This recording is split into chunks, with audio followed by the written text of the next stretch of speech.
करना चाहिए। मैं निजी तौर पर नहीं करता हूँ, मैंने इसीलिए आपका कोट पहले दे दिया था अपने डिफेंस में कि 5 साल पहले मैंने श्री से पूछा था तो आप एकमात्र सोर्स थे हमारे छत्तीसगढ़ में, तो मैंने उसको मान लिया था। तो इसलिए मैं आश्चर्य किसी चीज़ पर नहीं करता हूँ, कुछ भी हो सकता है, ये बहुत समय ऐसा चल रहा है। प्रेम कुमार जी, आपका अनुमान क्या है, छत्तीसगढ़ में क्या चल रहा है? श्री जी तो कह रहे हैं गेम दूसरी तरफ जा रहा है। देखिए वाजपेयी जी, इतने बड़े बड़े ओपिनियन पोल्स हैं, उसका जिक्र करना आपने मना कर दिया, तो हमारा ओपिनियन पोल से भी नहीं, चुनाव अरे को फिर दिक्कत हो जाए। आप ना पहली लाइन पे इधर ना तो मेरे आपको ख्याल से दिख क्या विश्लेषण रहा पर है? ही रहा जैसे जाए अपनी जी। ओपिनियन हो सकती ना, बताइए बताइए बताइए। देखिए छत्तीसगढ़ में जो मुद्दे उठ रहे हैं और हम्म लास्ट आवर में जिस तरीके से करप्शन का मुद्दा वो भी मुख्यमंत्री को सेंटर करके उठाया जा रहा है, हम्म तो ये सिम्टम्स बेचैनी का होता है हम्म कि भारतीय जनता पार्टी बेचैन है।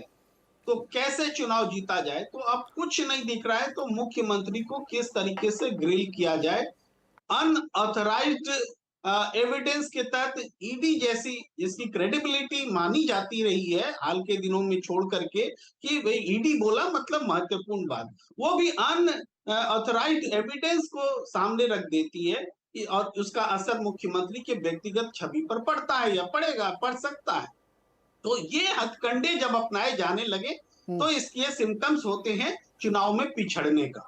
तो मैं इस हिसाब से आकलन करता हूं। हम्म फिर भी छत्तीसगढ़ में ऐसा भी नहीं है कि कोई एक तरफा मुकाबला चल रहा है। कांग्रेस की सीटें घट रही हैं, घटती हुई दिख रही हैं, और बीजेपी बढ़ती हुई दिख रही है, ये सबको नजर आ रहा है। लेकिन वो लेवल की जिसमें सत्ता परिवर्तन हो जाए या नहीं हो जाए, रोचक तो यही होगा जानना।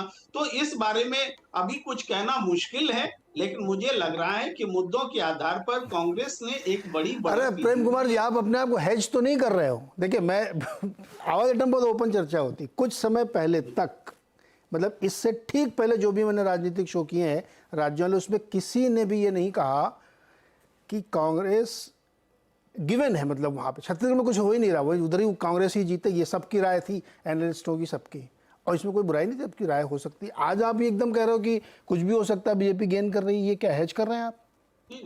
जब बीजेपी अगर 14 सीट से 35 सीट और 30 सीट के बीच जा रही तो जबरदस्त फायदा ना, दुगने से ज्यादा फायदा उसको दिख रहा है। एक मोटे तौर पर बात है, लेकिन मैंने पहले कहा कि मैजिक फिगर को क्रॉस करना ये एक अलग बात होती है, ये चमत्कारिक बात होती है। ये जो चमत्कारिक बात हमारे शिरीष जी कह रहे हैं, हम नहीं सहमत हैं, वो वहां से कह रहे हैं तो अभी उनका सम्मान है। लेकिन मुझे जो लग रहा है, जिन मुद्दों को कांग्रेस ने पकड़ा है, चाहे किसान का इशू है, धान का इशू है, तेंदुपत्ता का इशू है, आदिवासी का मुद्दा है, इन मुद्दों को लेकर के कांग्रेस जितना आक्रामक तरीके से है, इसके सामने बीजेपी दिख नहीं रही है, और मुद्दे असर करेंगे। और यही चूंकि नहीं दिख रहे, इसीलिए ये सीएम को कटघरे में खड़ा करने वाला मसला आया है, ये मैं कह रहा हूं मोटे तौर तो ये पर। क्या जी, चस्पा नहीं हो जाएगा क्या ये महादेव सुन ऐप? नहीं पाया। महादेव ऐप हाँ, वाला मुद्दा क्या चिपक जाएगा क्या? नहीं चिपकेगा? महादेव महादेव ऐप का मुद्दा अगर इस रूप में जाए कि वाकई ऐसा कुछ हुआ है, तो देखिए भ्रष्टाचार का मुद्दा कर्नाटक में क्यों चला, क्योंकि उस मुद्दे को जनता ने उठाया था। अगर मुद्दा जनता उठाती है और पॉलिटिकल पार्टी उठाती है, दोनों में बहुत फर्क होता है। तो यहाँ पर मुद्दा पॉलिटिकल पार्टी उठा रही, तो ओके। इसलिए ये मुद्दा तुरंत परवान चढ़ जाएगा, इसका कोई आसार नहीं। सच ये है कि जब कभी भी ईडी और सीबीआई के माध्यम से मुद्दे उठाए गए हैं, वो बैकफायर किया है। तो हम तो पहले से कहते रहे छत्तीसगढ़ में भी बैकफायर ही करेगा, जी बीजेपी को कोई फायदा इससे हर्षवर्धन जी, नहीं होने वाला है। ये भ्रष्टाचार का मुद्दा चस्पा होने वाला है ही नहीं, क्योंकि मुद्दे ठीक सर, भ्रष्टाचार के हमेशा जनता की ओर से उठते हैं, ठीक। तब प्रेम जाके प्रेम जी, वो प्रेम चुनाव जी, में परिणाम लाते हैं। Point taken sir. Harshvardhan ji, आखिरी समय में ये ईडी कार्रवाई, उस एक आरोपी का कहना कि हमने 508 करोड़ दिए हैं, 5 साल तक कुछ ना करते रहना, क्या स्वतंत्र विचार क्या है आपको? छत्तीसगढ़ में क्या हो सकता है? देखिए नीरज जी, छत्तीसगढ़ एक ऐसा राज्य है जिसमें मैं भी ये मानता हूं कि कांग्रेस के लिए सर्वाधिक उम्मीद है, या अगर मैं और उसको स्पष्ट तौर पर कहूं तो एकमात्र राज्य है जहां उसको अच्छे से उम्मीद है। एकमात्र राज्य है 5 राज्यों में। और ये भी सच है कि भूपेश बघेल ने छवि निर्माण, हेडलाइन मैनेजमेंट जिसको कहते हैं वो वाला प्रबंधन, और जिसको कहते हैं ना कि जो छत्तीसगढ़िया स्वाभिमान की जो राजनीति की, उसने भारतीय जनता पार्टी को बैकफुट पर किया। दूसरा, जिसको लेकर बार बार ये कहा जाता है और सचमुच ये सोचना चाहिए भारतीय जनता पार्टी को, नरेंद्र मोदी बहुत बड़े नेता हैं। आज की तारीख में उनके सामने जो भी नेता खड़ा होता है वो 1/3 1/4 पर खड़ा होता है, लेकिन राज्यों में स्थानीय नेतृत्व तो चाहिए। जो जब विधानसभा के चुनाव आते हैं तो कोई चेहरा चाहिए। 2018 में मैं तीनों राज्यों में कहता हूं कि युग समाप्त हुआ था। रमन सिंह जी, वसुंधरा जी और शिवराज जी। शिवराज जी ने अपने आप को री इन्वेंट किया था, लेकिन वसुंधरा और रमन सिंह अपने को री इन्वेंट नहीं कर पाए। वसुंधरा का भले प्रभाव हो, और रमन सिंह तक आते आते ये सारी चीजें, जो री इन्वेंशन शिवराज जी का है और वसुंधरा का जो अपना अक्खड़ जो शाही वाला है, वो भी खत्म हो जाता है। अब सवाल यह है कि भारतीय जनता पार्टी ये जो अभी चढ़ान पर दिख रही, कितनी चढ़ गई। मेरा यह मानना है कि बिल्कुल ये सही है कि भ्रष्टाचार वगैरह के मामले कभी कोई बहुत असर करते हो, ऐसा नहीं है।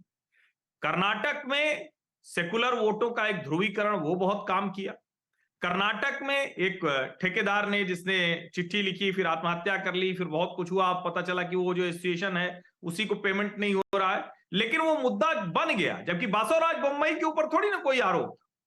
सवाल ये है कि क्या कनेक्ट होता दिखता है क्या सरकार से। अब मैं आपको बताऊं, पिछले कुछ समय से मेरा यह मानना था कि बड़ा भारी अंतर रहने वाला है भाजपा कांग्रेस में, जिसमें कांग्रेस अपर हैंड है। लेकिन सोचिए, कांग्रेस ने अपनी चुनावी जो कहें कि पोस्टर वाली जो चुनावी अभियान वाली रणनीति होती है, उससे भूपेश बघेल को आउट कर दिया। अब आउट मतलब ऐसा नहीं कि उनका पोस्टर नहीं है, पोस्टर उनका है, टीएस सिंहदेव का है, प्रदेश अध्यक्ष का, 5 लोग अब पोस्टर में, अकेले नहीं रह गए। दूसरा क्या हुआ, मेरी इधर भिलाई दुर्ग में जम के लोगों से बात हुई, कोई बता रहा है अच्छा वो जूस वाला था, वो एजेंट थे, वो सट्टा लगवाते थे। और ये ईडी की जांच से पहले, ईडी के आरोप से पहले, शुभम सोनी के जो वीडियो उसने जारी किया है उससे पहले, कम से कम जो भिलाई है वहां लोग जानते हैं कि भैया इनके कांग्रेस से कुछ तार जुड़े हुए थे। अब ये कैसे सरकार साबित करेगी, कैसे एजेंसी साबित करेगी, ये आप आरोप प्रत्यारोप लगा सकते हैं, केंद्र सरकार ये सब कर रही। लेकिन भिलाई में लोगों का ये मानना है कि रायपुर तक इसके तार जुड़े हुए थे और इसमें कांग्रेसी सरकार का संरक्षण। हर्षवर्धन जी, अगर ये मैं इसको इसलिए मैं खारिज करूंगा कि अगर ये मान लो पता भी था वहां स्थानीय, तो कांग्रेस नेता बीजेपी वाले सो रहे थे कि अगर उनको मान लो ईडी का इस्तेमाल करना ही था तो पहले कर लेते ना। अब वो 24 घंटा पहले आप ये सब दंडाबाद खड़ा करो, कौन मानेगा आपकी। नहीं, मैं उसी बात को पूरा कर रहा था। अच्छा हुआ कि वही सवाल आपने पूछा। लेकिन भारतीय जनता पार्टी न इसको आंदोलन बना पाई, कवर्धा में सांप्रदायिक तनाव की स्थिति हुई, न उसको आंदोलन बना पाई। बिना कपड़ों के दलित बच्चे वो राय प्रदर्शन करते हैं, उसको मुद्दा नहीं बना पाई। और जो सबसे बड़ी बात है, जिसको हम बार बार कहते हैं कि जब छत्तीसगढ़िया राजनीति की स्वाभिमान की बात होती है तो सबसे अधिक काम चाहे राज्य बनाने का हो, चाहे राज्य के नेता के तौर पर भारतीय जनता पार्टी एक पार्टी के तौर पर हो, वहां सबसे अधिक काम किया। लेकिन दुर्भाग्य देखिए भारतीय जनता पार्टी का कि आदिवासी इलाकों में उसको मुश्किल हो गई। उसके पास कोई बड़ा आदिवासी नेता ही नहीं रह गया जो खड़ा होकर कहता कि हाँ ठीक है भाई, हमने ये काम किया, हम क्रिश्चियन मिशनरीज से लड़ रहे हैं, हम उनको मुख्य धारा में ले आए। नंबर 1। नंबर 2, ये जो भूपेश बघेल और टीएस सिंहदेव के बीच में संघर्ष है, वो अभी भी, जिसको कहते हैं ना कि भाजपा उस गैप को कहीं से भी नहीं कर पाई। और मुझे एक बात ठीक लगी, और शायद ये जो भाजपा का शीर्ष नेतृत्व है नरेंद्र मोदी, अमित शाह, उनको बिल्कुल हटाना चाहिए था, सारे नेताओं को नहीं हटा पाए। ये वाले नेता डर रहे होंगे कि हम आंदोलन करेंगे, हमारा वाला भ्रष्टाचार वाला मामला ना आ जाए, हमारे ऊपर जो आरोप ना लगे। नहीं तो ये हर्षवर्धन जी, ये फिर बीजेपी के